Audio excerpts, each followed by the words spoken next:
Bon, donc, qu'est-ce que la philosophie peut apporter pour essayer de comprendre et puis pour assumer la dernière question que mentionnait donc celui qui représente toute la sociologie à lui seul, comme je vais représenter toute la philosophie à moi seul, la question de ce qu'il faut faire, parce que je pense que c'est une question qui est centrale dans l'Institut pour les préventions des vulnérabilités liées à la santé.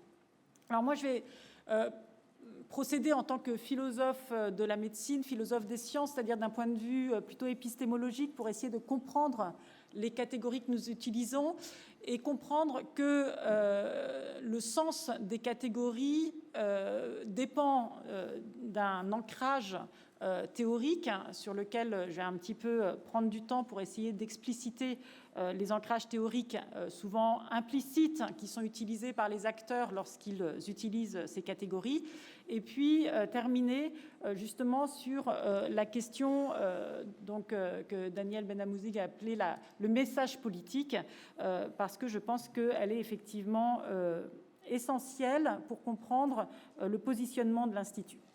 Alors, donc, comme vous le disiez, c'est vrai que la vulnérabilité, elle s'est posée comme concept alternatif à celui du risque. Et je voudrais revenir un petit peu sur cette alternative parce qu'elle correspond aussi à deux moments historiques qui sont un petit peu différents. Et il me semble essentiel de comprendre que nous vivons effectivement dans une dynamique historique avec des changements qu'il faut internaliser si on veut effectivement répondre aux défis contemporains. Alors, le concept de risque, il apparaît dans les années 20 dans le champ de l'économie. Et ça me semble important de comprendre que c'est d'abord une approche économique qui va permettre de qualifier le risque à la fois en termes de gravité, de fréquence et en termes de rapport subjectif au risque. Et ce prisme d'analyse, il va se déployer tout au long du XXe siècle avec la notion de risque acceptable, jusqu'à qualifier la société contemporaine du XXe siècle comme une société du risque, c'est-à-dire capable de comprendre qu'elle génère elle-même ses propres risques et des risques qui sont systémiques, notamment environnementaux, financiers et terroristes, si on reprend les grandes catégories de Beck. Et en lien avec cette conceptualisation du risque, va se monter un nouveau corps d'acteurs sociaux que sont les experts qui vont avoir pour rôle d'évaluer les risques et d'aider à la décision. Et cette logique du risque, elle va progressivement diffuser dans tous les champs d'expertise scientifique, technique, politique, pour être un outil d'aide à la décision et d'anticipation des risques pour les prévenir. Et elle va aussi avoir une tonalité éthique. C'est important, notamment dans le champ de la santé, parce que la bioéthique va se construire, enfin telle qu'elle s'est construite dans les années 80 aux États-Unis, elle va se construire autour de la notion de risque en disant on est dans des sociétés plurielles, on ne peut pas se mettre d'accord sur des valeurs substantielles puisque nous sommes avec des bagages culturels, axiologiques, religieux diversifiés. En revanche, on peut se mettre d'accord sur un enjeu qui est la minimisation des risques. Et c'est là vraiment que va s'imposer, notamment dans le champ de la décision médicale, ce qu'on appelle la balance bénéfice-risque, comme le critère de la bonne décision dans une logique de partage de la décision en mettant en exergue l'autonomie du patient. Et donc il va y avoir ce couple risque-autonomie qui va devenir un petit peu fondamental dans la conception de la décision médicale et qui aujourd'hui le paradigme sous lequel fonctionne la prise en charge des patients. Alors cette question du risque, elle va aussi donner des impulsions pour développer de nouvelles formes d'analyse, de nouvelles forme de sous-discipline dans le champ de la santé. On peut penser à l'épidémiologie avec la notion de facteur de risque. On peut penser aussi à des domaines comme l'incidentalome, c'est-à-dire l'accès à des risques qui ne correspondent pas au diagnostic primaire, mais qui vont émerger lors d'imagerie médicale, lors de séquençage génomique, où on va avoir accès à des données incidentes, c'est-à-dire pas des données qu'on cherche en tant que telles, mais on va comprendre qu'en fait, il y a plein de risques qui étaient invisibles, mais auxquels on peut avoir accès. Alors, ce que j'essaye juste de dire, c'est que le risque est devenu vraiment le paradigme du XXe siècle. Et aujourd'hui encore, nous vivons avec cette lunette du risque qui reste tout à fait efficiente. Mais en philosophie, il y a eu 2 critiques sur cette conceptualisation du risque. Premièrement, c'est qu'elle conduisait à naturaliser ce qu'on appelle les impacts significatifs, impacts environnementaux, impacts sociaux, impacts légaux, et donc à dépolitiser le risque. Et puis, deuxième critique, une critique éthique, c'est de dire qu'en fait, le risque est ce que les Américains appellent un terme value-laden, c'est-à-dire que le risque n'est pas juste un calcul de risque. En fait, le risque embarque des valeurs. Et ces valeurs, c'est celles qui sont liées globalement à une certaine représentation de l'autonomie comme calcul de risque et comme optimisation de la balance bénéfice-risque. Donc, à partir de ces 2 critiques, politiques et éthiques, s'est développé un autre champ alternatif en philosophie, qui est justement le champ de la vulnérabilité, qui a été porté par des femmes, essentiellement au départ, Gilligan et Tronto, et qui ont montré que, en fait, il ne s'agit pas de jeter à la poubelle le concept et la logique du risque, mais il s'agissait de l'enrichir et d'en corriger certains biais et certains impensés. Et cet impensé principal, selon elle, c'était la vulnérabilité. Alors effectivement, la vulnérabilité, elle concerne tout le monde, dans le sens où nous avons tous des périodes de plus ou moins grande vulnérabilité, et elle est pensée par Gilligan et Tronto comme un fait anthropologique. C'est-à-dire que la caractéristique de l'humain, c'est d'être vulnérable. Et Tronto va même plus loin parce que pour elle, c'est aussi une réalité de tout être vivant, d'être vulnérable. Et donc, il faudrait même sortir d'une approche purement anthropologique pour repenser le lien fondamental entre vie, monde et vulnérabilité. Alors, si on se dit qu'il faut enrichir, compléter la notion de risque par la notion de vulnérabilité, cela va aussi transformer fondamentalement le sens qu'on donne à l'autonomie. Pourquoi ? Parce que dans les logiques de la vulnérabilité, ce qui est au cœur, ce n'est pas l'individu justement, mais c'est les relations entre individus. Et ce qui permet aux individus les Américains disent coper, d'assumer et de dépasser tout en les intégrant, les assumant, leur vulnérabilité, ça va être l'ensemble des relations qui vont leur permettre de vivre et de se développer, d'épanouir, d'atteindre leurs objectifs primaires en termes non seulement de survie, mais de réalisation de soi, grâce à ce soutien. C'est la notion vraiment de soutien à travers la relation qu'elles essayent de mettre à jour. Donc, reconnaître que nous restons toujours dépendants et que la vulnérabilité est directement liée à la qualité des relations. C'est vrai aux premiers âges de la vie, évidemment, où le bébé dépend totalement. C'est vrai aux derniers âges de la vie, mais c'est vrai finalement si on pense aux relations professionnelles, si on pense aux relations économiques, si on pense aux relations sociales. Voilà, tout ça, c'est en fait la qualité des relations qui permet aux individus que la vulnérabilité ne soit pas d'abord une forme de fragilité, mais qu'elle puisse déboucher au contraire sur des actions, sur des réalisations de soi. Alors, dans le champ de la santé, ce concept de vulnérabilité, il a été beaucoup utilisé pour comprendre les trajectoires des personnes en situation de maladie chronique, notamment par une anthropologue de la santé qui s'appelle Anne-Marie Moll, qui a vraiment suivi la manière dont les individus, elle s'intéressait au diabète de type 1, vivaient leur maladie et comment est-ce que leur prise en charge leur permettait de justement atteindre leurs objectifs primaires et secondaires, donc non seulement de survie, mais aussi de réalisation de soi. Et donc, ce qu'elle a montré, c'est que d'un côté, on avait une logique à travers les progrès scientifiques et techniques de permettre aux individus de mieux surveiller leur glycémie, d'avoir des pompes à insuline de plus en plus réactives, personnalisées. Et donc finalement, pour ces personnes autonomes, d'arriver à gérer de façon moins médicalisée, en tout cas dans leur emploi du temps, dans leur déplacement, leur maladie. Et finalement, ça a renforcé leur autonomie.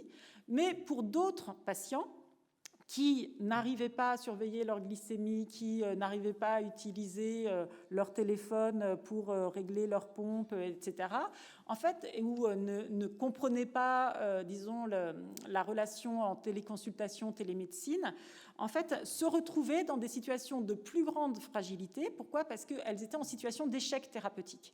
Et en fait, cet échec thérapeutique envahissait toute leur existence parce que leur corps, Anne-Marie Moll insiste beaucoup sur le fait que la vulnérabilité, c'est la vulnérabilité aussi des corps. C'est pas juste des vulnérabilités psychiques, intellectuelles, sociales. C'est le corps qui n'arrive plus à suivre.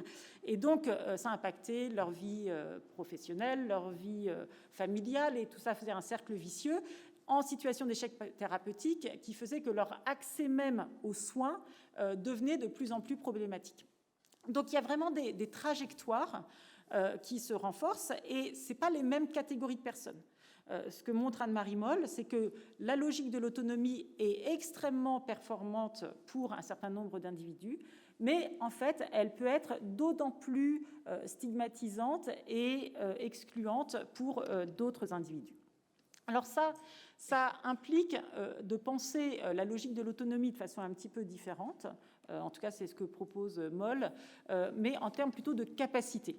Donc c'est de comprendre qu'en fait, il ne s'agit pas simplement d'avoir des moyens de prendre des décisions, parce que le paradigme de l'autonomie s'est beaucoup construit autour de la prise de décision rationnelle, de l'optimisation de sa décision. La logique de la vulnérabilité, elle se construit plutôt en termes de capacité. Évidemment, dans le champ de l'économie, ça s'est traduit à travers des approches comme celle d'Amartya Sen ou de Martha Nussbaum, à travers leur logique de la capacité, qui a 3 dimensions, éducation, santé et participation politique. Et de façon globale, la question, c'est de savoir comment est-ce qu'on peut non seulement exercer ses capacités primaires, mais aussi ses capacités secondaires, c'est-à-dire ce qui nous rend capables de mettre en œuvre nos capacités.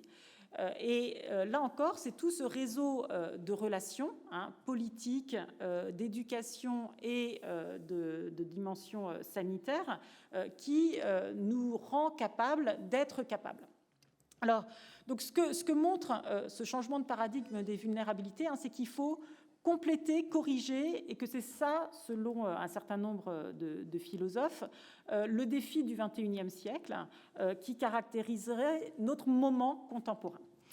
Alors, du point de vue philosophique, ce changement de sémantique, passer du risque à la vulnérabilité, vous voyez qu'il a un ancrage sémiotique, c'est-à-dire qu'il s'intègre sur des justifications qui relèvent du champ de la philosophie, notamment éthique et politique, mais aussi avec des ancrages qui ont émergé de façon, pour le moment, je dirais, un petit peu disparate dans différents champs de la santé.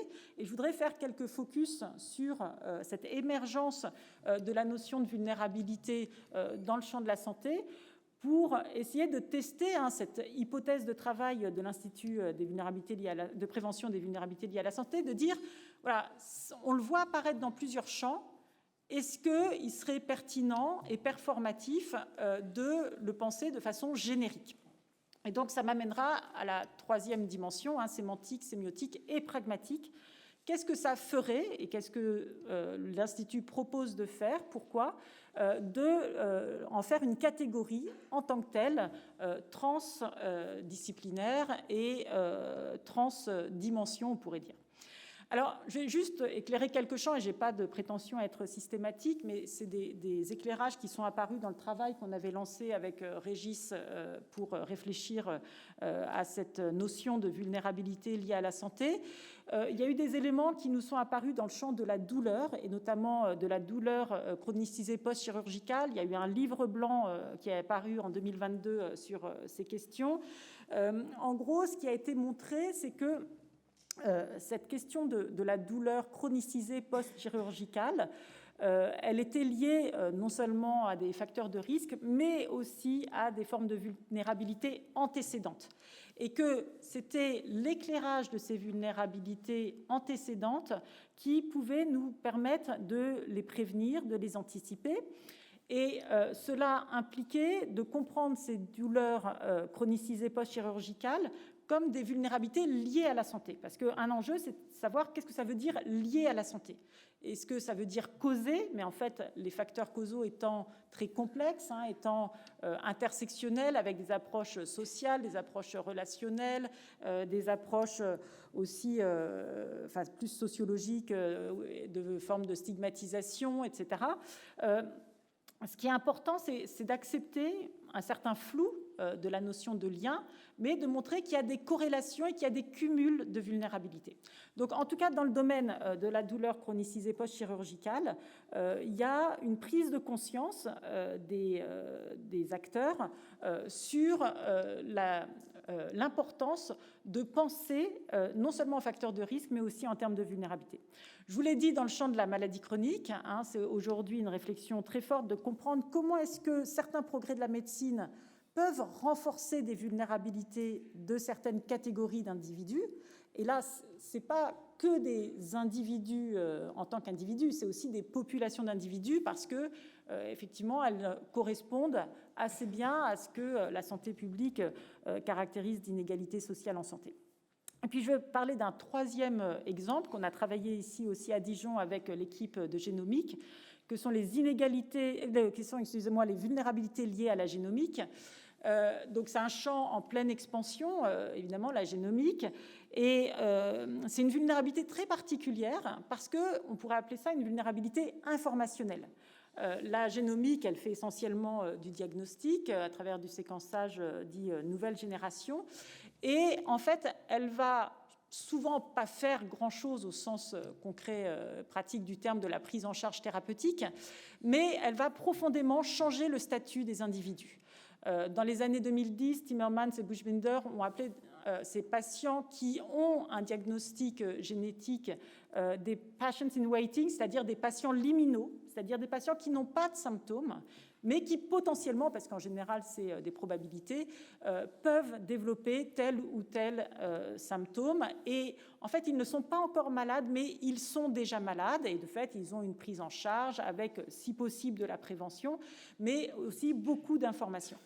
Alors, le travail qu'on a mené montre une prise de conscience extrêmement forte aujourd'hui des cliniciens, mais pas seulement des cliniciens, aussi des biologistes, sur la question des vulnérabilités que va susciter la génomique. Aujourd'hui, il y a une grosse réflexion, par exemple à l'échelle française, sur le dépistage néonatal génomique, qui serait potentiellement généralisé à la population. Qu'est-ce que ça va changer quand les parents d'un jeune enfant vont potentiellement être informés d'un certain nombre de facteurs de risque de leur enfant qui, a priori, va très bien, des facteurs de risque qui sont la plupart du temps purement probabilistes et qui peuvent se déclencher à 50 ans ou plus tard. Il y a des points d'attention qui sont très forts aujourd'hui sur ce qu'on appelle les variants de signification incertaine. C'est-à-dire que là, c'est vraiment le progrès de la génomique, son accélération, qui renforce les situations d'incertitude et qui crée vraiment des dilemmes. Donc ces variants de signification incertaine, c'est des variants dont on ne sait pas si la gravité du symptôme, dont on ne peut pas complètement avérés de la gravité du symptôme, mais potentiellement ils peuvent être graves. C'est des variants aussi qui demandent des corroborations scientifiques, et peut-être que dans 3 mois, on saura quelle est leur signification, donc elle sera devenue certaine. Peut-être que ça mettra plus longtemps, mais ça veut dire qu'un variant de signification incertaine aujourd'hui peut ne plus l'être dans 3 mois, et inversement, un variant qui semblait assez bien connu peut redevenir incertain. Donc il y a aussi une forme de complexité du processus de la recherche et d'accélération du processus de la recherche qui crée des vulnérabilités directement pour les personnes concernées. Il y a évidemment tout le champ qui est lié du développement des données additionnelles et en particulier des données incidentes, c'est-à-dire tout ce que le séquençage aujourd'hui permet d'avoir comme information, mais dont on ne peut pas savoir exactement quels seront les impacts. Et plus globalement, et ça me semble un point sur lequel la médecine doit vraiment être très consciente de ces enjeux, un risque de surdiagnostic. Finalement, est-ce que c'est bien de tout savoir? Est-ce qu'on a les capacités diagnostiques? Mais est-ce qu'il n'y a pas un risque aujourd'hui de surdiagnostic? Donc il y a beaucoup de réflexions dans ce champ-là au sein de la génomique, et il y a eu des réflexions au niveau du plan France Médecine Génomique sur ces enjeux-là. Alors, donc, voilà, trois focus où émerge cette notion de vulnérabilité à partir des acteurs eux-mêmes qui prennent conscience que leur mentalité, leur mode d'analyse doit peut-être être complété, et une réflexion plus fondamentale en philosophie aussi sur une nouvelle définition de la santé en termes capacitaires. Pourquoi est-ce qu'il faudrait peut-être enfin sortir de la définition de l'OMS sur la santé comme bien-être social, physique et psychique, et penser peut-être les choses de façon un peu différente. En philosophie de la médecine, il y a toute une branche justement qui essaye de penser cette logique de la santé, ce qu'on appelle la santé positive. Donc, comment est-ce qu'il faut lui mettre un certain nombre de limites, mais comment est-ce qu'il faut quand même revenir à l'intuition initiale? Et donc l'approche capacitaire de la santé, telle qu'elle a été développée par Nordenfelt, elle correspond au fait que la santé n'est pas un but en soi, mais elle nous rend capables de réaliser un certain nombre de buts qui sont essentiels à une vie humaine. Et ces buts essentiels à une vie humaine, ils passent par une forme de ce qu'on pourrait appeler de bonheur, mais dans des circonstances qui sont marquées par des limites. Et donc c'est toute cette négociation des conditions qui sont celles de la limite, et malgré tout d'accès à un sens de l'existence humaine qui passe par ce que Nordenfelt appelle un bonheur minimal. Alors, je n'ai pas le temps malheureusement de développer, mais en tout cas, qu'est-ce que ça implique, cette approche capacitaire de la santé? Ça implique déjà de sortir du solutionnisme. On n'est pas là pour apporter des solutions, on est là pour aider les gens, les rendre capables d'eux. Ça implique aussi de l'attention à des capacités telles que la résilience et des capacités telles que l'agentivité, plutôt que le paradigme de l'autonomie. Alors, je n'ai pas le temps de développer tout ça, mais si dans le temps de discussion, on pourra y revenir. Mais en tout cas, cela engage un changement de regard et des approches interdisciplinaires et intersectionnelles pour comprendre toutes ces conditions qui permettent aux individus d'être capables d'exercer les choix, les actions, les engagements qui rendent cette vie significative pour eux. Alors, dernière dimension, j'irai assez vite. Ce que la philosophie a apporté, c'est sur cette troisième dimension de la performativité. Qu'est-ce que ça fait de changer de regard? Qu'est-ce que ça concrètement change dans les actions?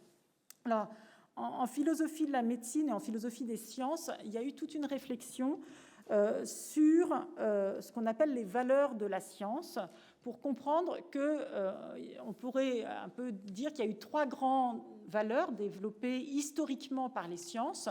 La valeur fondamentale qui a duré le plus longtemps, c'est celle de la vérité. En gros, depuis la naissance de la science grecque jusqu'au XVIIIe siècle, c'est la valeur dominante. La science, elle nous permet de connaître et d'accéder à la vérité.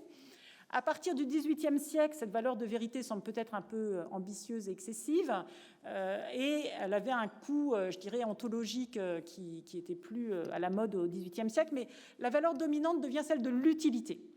C'est-à-dire que la science, elle doit nous aider à atteindre des objectifs, c'est la grande logique du progrès, et je crois que le paradigme du risque reste dans cette conception d'une valeur dominante qui est celle de l'utilité. Ce que proposent les philosophes du XXIe siècle, c'est de dire qu'il faut désormais une troisième valeur fondamentale à la science, qui est celle de la responsabilité. C'est dire que le modèle de la science idéale aujourd'hui, ce n'est pas une science qui connaît la vérité, parce que cette vérité, on sait qu'elle est très complexe et sans doute vraiment un point d'horizon lointain.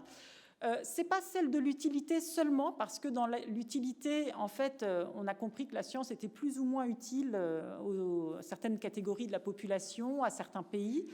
Mais la valeur fondamentale, c'est une science responsable. C'est une science qui intègre le fait qu'elle est un laboratoire de la société. La science transforme et forme la société de demain, mais elle est aussi un bénéficiaire de la société. C'est-à-dire que dans nos sociétés développées, évidemment, même si on se plaint qu'on n'a jamais assez de budget, mais enfin, malgré tout, il y a un investissement de la société dans la science. Et même si la confiance des citoyens dans la science peut être érodée, malgré tout, les sondages européens, français montrent que les citoyens continuent à faire confiance globalement à la science. Et ceux qui gagnent le plus dans la science, c'est les médecins, malgré tous les événements, malgré la pandémie, etc. Voilà. Bon, donc, ce rapport de confiance, il est évidemment crucial, mais ça implique une logique d'imputabilité, de rendre compte, d'accountability, disent les anglo-saxons. C'est que la science, elle doit assumer aussi un certain nombre de responsabilités par le rôle social qu'elle joue. Alors, dans le champ de la santé, ça se traduit par ce qu'on appelle la responsabilité sociale en santé, qui est cette idée que les progrès de la médecine induisent des externalités négatives qui doivent être réinternalisées au système de soins et qui doivent être donc assumées par le système de soins, à la fois dans une dimension publique, populationnelle, et dans une dimension personnelle vis-à-vis des individus. Ce changement de logique, en intégrant une dimension de responsabilité sociale en santé, elle oblige à une pensée systémique qui induit le fait que la recherche en santé, le système de soins doivent être assumés comme des acteurs sociaux à titre plein. Il y a une réflexion très forte aujourd'hui dans les facultés de médecine sur la responsabilité sociale des facultés de médecine. C'est un mouvement qui a été lancé au Canada, qui a été entériné par l'OMS, mais les facultés de médecine aujourd'hui en France se mobilisent fortement sur la responsabilité sociale et sur la responsabilité environnementale. C'est un peu plus récent, mais c'est quelque chose qui est en cours qui est en marche. Le troisième élément, c'est que cette responsabilité sociale, elle implique l'interdisciplinarité, l'intersectionnalité, parce que les situations sont toujours complexes et demandent des regards convergents du sociologue, de l'économiste, du médecin, du psychologue pour comprendre la réalité des situations. Et donc, il faut impliquer des systèmes d'acteurs. Et Régis rappelait comment c'est difficile dans une institution de mettre ensemble des gens qui pensent différemment, qui ont des objectifs différents et des modes d'action différents. Et pourtant, c'est nécessaire si on veut de fait assumer cette responsabilité sociale en santé. Alors, je terminerai juste par deux remarques. Une remarque de philosophe et puis une remarque plutôt de prof. La première remarque, c'est que ce que disait une philosophe des sciences américaine qui s'appelle Naomi Oreskes, c'est que si les chercheurs veulent tenir compte des défis contemporains, de la complexité que produit la science et la médecine en faisant plus de recherches, toujours plus spécialisées, toujours plus fondamentales, et en donnant plus d'informations scientifiques aux citoyens, en fait, il continue le business as usual et il n'arrive pas à adresser l'enjeu véritable, qui est un enjeu politique et social sur cette accountability, sur cette nécessité qu'ont les scientifiques aujourd'hui de rendre des comptes de ce qu'ils font et d'impliquer les acteurs sociaux, les associations, les parties prenantes dans le processus même de la recherche. Et la deuxième remarque, qui est plutôt une remarque de prof, moi donc je vis avec des jeunes étudiants futurs médecins, c'est des questions qui les concernent, c'est des questions dont ils ont conscience, la responsabilité sociale en santé, la responsabilité environnementale, et il me semble que c'est important de les former, mais aussi d'écouter, eux, cette espèce d'hypersensibilité à ces enjeux-là. Il y a des enjeux de différence de génération. Peut-être que nous, on a découvert la vulnérabilité un jour dans nos parcours professionnels, mais eux, en fait, aussi parce que c'est la génération Covid, ils y sont déjà hypersensibles, et je pense que c'est important d'accompagner ce mouvement qui vient de leur part. Merci beaucoup.